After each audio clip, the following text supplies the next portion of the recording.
Over the weekend, Parler became the top downloaded app in the U.S. as American conservatives rally support to leave platforms like Twitter and Facebook, which they feel are unfriendly to their views.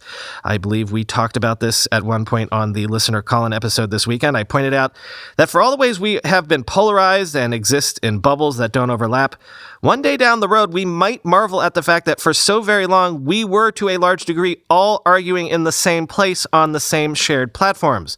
One could easily see a polarization of apps coming where discourse only happens in certain areas friendly to whatever side you identify with. In other words, could we be entering an era where there are red apps and blue apps?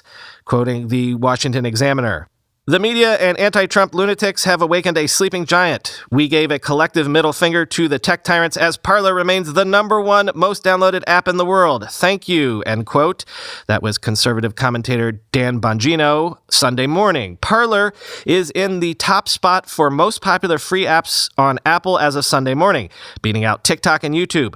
Parler was founded in 2018 and has been lauded as a platform that protects free speech. Quote, Parler is an unbiased social media focused on real user experiences and engagement. Our content is moderated based off the FCC and the Supreme Court of the United States, which enables free expression without violence and a lack of censorship.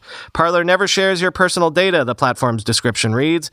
Bongino announced a partnership with Parler in June, taking an ownership stake in the company. I've decided it's time to fight back against the tech tyrants. I'm beyond fed up with the censorship and bias of Twitter and Facebook, and I'm not going to stand back and watch as they target us. As a result, I've taken an ownership stake in Parler, the hottest social media alternative in the market right now, Bongino said at the time. Fellow conservatives such as Mark Levin and Newt Gingrich have called on others to give up Facebook and Twitter and move to the platform, end quote. As I also said on the weekend episode, are we sure it should be pronounced Parler? Shouldn't it be Parler, which means to speak or to talk in French? I'm going to quote from Wikipedia here. Parler is a microblogging service that is both a website and an app. The name was originally intended to be pronounced as in French, parler, but is often pronounced as the English word parlor, P-A-R-L-O-R, meaning a reception room or public space.